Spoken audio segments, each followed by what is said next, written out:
Okay, my boys. So last night, um, this phone ended up. Let's see if I can do it again.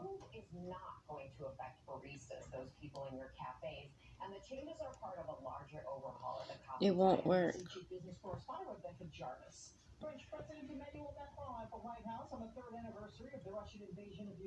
Damn it. And we'll go off. It will say something's been corrupt on it. Let's see it go. It goes by fast. Your device is corrupt, it can't be trusted, and it may not work properly, and then it shuts off. So this is the free phone, the Obama phone that the government gives you. So that's what I've been using anytime I meet somebody. I'll give them this phone number so they don't call me on this phone and harass me on this phone, on my real phone, because I'm using that for medical purposes and doctors, therapies, lawyers, my kids' stuff. And then this phone I'm using to spiritual, I guess you could say. I'm using it to investigate. I'm using it to see how far my freedom of speech can be, because I couldn't do it on my regular phone, so I had to get another phone to see what was out there, what was going on. So far I did, and I get blocked every time. So now I have to see what happens to this. I just had it on last night. I had the phone do that before, and it just blanked out. I thought it was dead. Makes sense now. So, what was I doing? Oh, okay. The reason why I'm here is because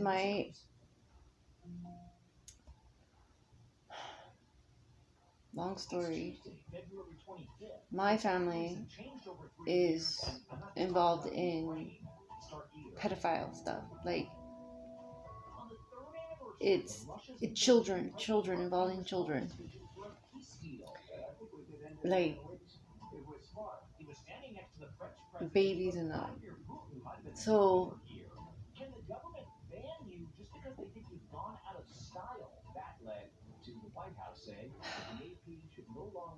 it's difficult trying to find out how to heal properly, what's the right way to heal, how to heal from this. And for me, being alone is like a perfect medicine for me, because to heal, because I can't trust people. So for me, being like a hermit mode, and then go out when I feel ready to, for a reason. I get all this wonderful feedback from the afterlife. And yesterday was very difficult. Yesterday I decided to go to where I used to grow up, like before Orange County. I only remember little parts of Long Beach and LA County, small parts. But when I do remember those parts, it is amazing, because that's where my family was alive at that point. So when I go back into those memories, I saw something that I didn't see there before. So each time I go back into that memory, I do that constantly. So if I kept doing the shadow work, what I'm doing now, I'm going to find something. And I am right now. Someone had a hit on me, like when I was pregnant with my firstborn. And I was scared. I was literally scared. Because then all the news kept popping up is the Lacey Peterman one. And there's a couple incidents of where they would meet somebody or like baby stuff. If you're pregnant, someone's gonna want to cut your baby out and kill you. Like that's what they were doing when I was pregnant with Anthony. When I was pregnant in 2005, that's what was happening. Um, and the medium psychic that I was, when I was pregnant, it just went full blown. It just went out of control where I was in La La Land. I was in PTS mode. I was just in like, what the fuck's happening? How to do this? How to do that? And no one's explaining anything. No one's really explaining anything to me. So I did a lot of my own meditation dreams, reading my own dreams, asking my ancestors what is a good way. What like instincts, mother instincts. How does that work? How does that? So the Egyptian part comes in with that too. Um, what? Okay, so since I had a hit on me, I got little like friends would so-called friends that I had in high school, they would like hit me up or just be nosy, and then I would have other people, other um, acquaintances or whatever. It's a small community. Everyone talks. Everyone knows each other, and it's just funny how people play each other, and it's really stupid to me. And I only wanted family. So I mean, if I couldn't get family, then I was gonna find a really good friend that I can rely on. And I couldn't really find anybody. And the only two people that I considered was the Daisy and Angela. Seriously. Um, and that comes apart too because the reason why I chose Daisy is because I saw her in Riverside when we were living in Riverside. So I just assume something's there. There was a reason why I had to see her. There's a reason why I went there. It was just like meeting your dad. So I then then crazy at that as that was, the time where I decided to choose like a godmother for my kids, because after my dad died, I'm like, I don't want to baptize my kids. I don't want to baptize my kids. And my grandmother said I would get my answer from that, and I'm doing it right now. I regret baptizing my kids. I regret it. I hated baptizing my kids. I didn't like it. Um, the whole time I'm in there, I felt like I was selling my soul. Take me. Don't take my babies. You hurt my babies, I'm coming at you. That's the whole type I felt in Blessed Sacrament, in the church. The reason why I did Blessed Sacrament is for spiritual reasons. Um,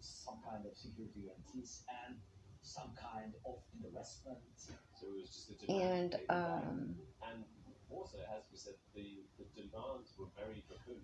that's why I didn't baptize Desi. That's why I ended up doing baptizing him. So, anyways, um, Daisy, I find out as soon as I pick my the women, I find out that I'm pregnant.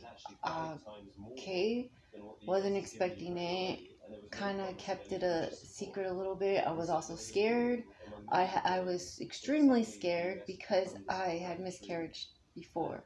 So Desi, I had to make sure like I was taking care of everything. I was more scared, but I know that when you're scared, you're gonna hurt the baby. So I had to work with what I had because with dealing with Anthony when I was in a car accident with Anthony, he was a month early, and I did see signs of him trauma. Like I gave trauma to my baby in the womb because I was so fucking paranoid, because I was so worried.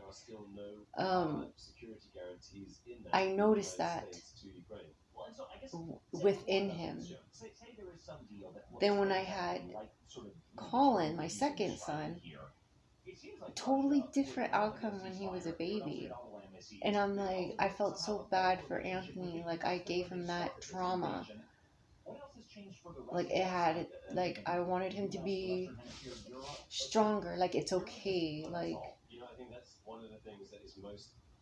I'm going to have you. I'm going to have you. I'm going to get you. I'm going to comfort you. I'm going to tell you whatever you need.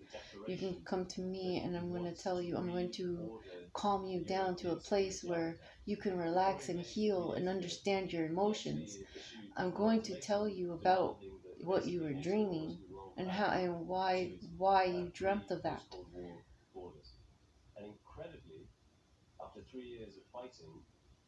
The reason why I'm with my mom now and I don't like her, I don't love her, I really don't want nothing to do with her. But my grandma tells me, and now my grandma and her dad now, her dad. And got unfinished business with my grandpa, and he knows it. So I'm like, Dad, how does this work out? So I forgave my dad because of the trauma that he did, but I'm still healing from his abuse that has happened to me. And all I could do is like laugh and cry at it because it was painful at the time, but I don't have the pain anymore. It was just in that moment, it was like we just got a beating. We're gonna get a beating again, and on top of my mom's bullshit, on top of school, my mom did beat us. She did hit us. The spoon and the belt. The belt was constantly, and the belt was like, to me, the belt, you need a lot to recover on, but when you get beat, like when you get a belt like that, and my mom did not want to be responsible for us. We were inside most of the time. She would always pill pop. She does that now. She has not changed. And my dad wants me to bring up the Pope right now. The Pope. Of course he's being murdered because he's not practicing what he preaches. My dad wants to make that very clear. When you practice what you preach, you will glow and you will transform. You will go on a higher vibration, and you'll know what makes you grow and what's toxic. You're allergic to bullshit. So my Desi, since you are like heavily autistic like me, you're like the mirror image of me, you're a rainbow baby, you have more, you don't care for bullshit. Don't feed him the bullshit. You are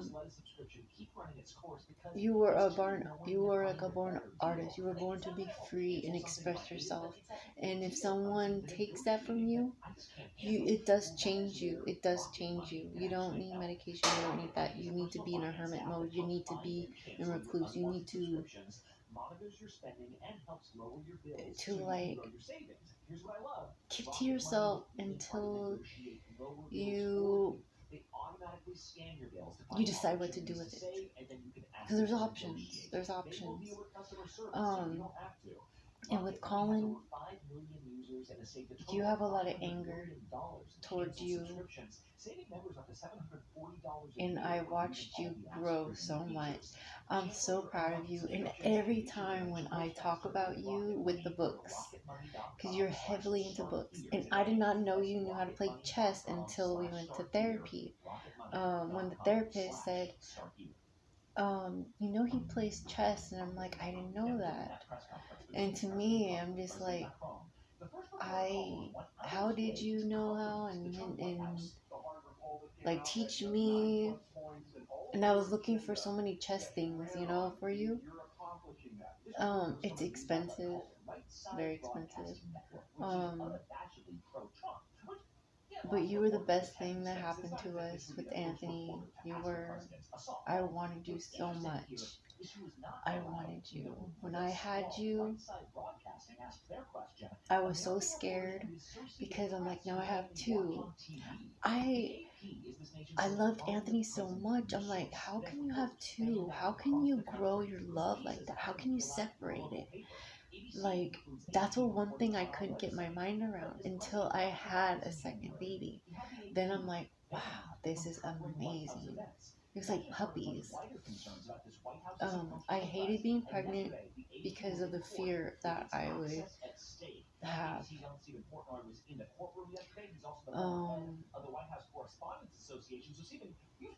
The pregnancy I had with Colin was very fast. It was better. I learned how to deal with it. It didn't gross me out. Because being pregnant really did gross me out. Like all the, if you think long and hard about it, it's like if I see blood, I'll pass out probably. You know, if I see someone like, if I see something horrific like a car accident or something like that, I have to, I have to go into another mode. So most of the time I'm in autopilot if I see some of that shit and I'm up. But at the end of the day, I know I'm gonna pass out.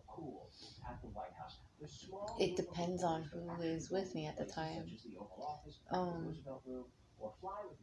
And when I say with me, I mean the spirit that's with me at the time. So not all. Sometimes, like if I call on Hermes, he won't necessarily come right then and there. He has to be there, and then he'll help me. Like he's the one that will just. I feel like flying. Most of the time, I'm on autopilot when he's around me. When I'm doing stuff that I didn't think I would do, that's him. And then he'll tell me like who really was behind the helping part, like who sent him and who was this and that. So then when I go to certain places, like Poseidon came up yesterday. My boys, when I was younger, we used to go to the beach. When we did move to Garden Grove, we ended up going to the beach a lot because it wasn't that far. And man, me and my sister almost drowned. We got sucked in, and each wave kept crashing down on us. And each time we got up, we just kept getting like sucked in, and I thought we were dead. I thought we were dead for, and I finally like it gave up, and then it just. I guess that's what you're supposed to do. I don't know, but that's what happened. Um, and then I helped my sister up, and then we're like, what happened when you always do that? And this time it was too strong. So then on the car ride back home, we felt like we were still like getting hit by waves, but this time we had like the PTSD along with it. Like we're cut up, and it burned. Oh, it burned really bad. And I just realized I'm not a good swimmer. I wouldn't survive. Like it gave me a fear of how powerful water really was, and it wasn't a swimming pool, it was ocean. So but it's still water. It still needs to be respected. So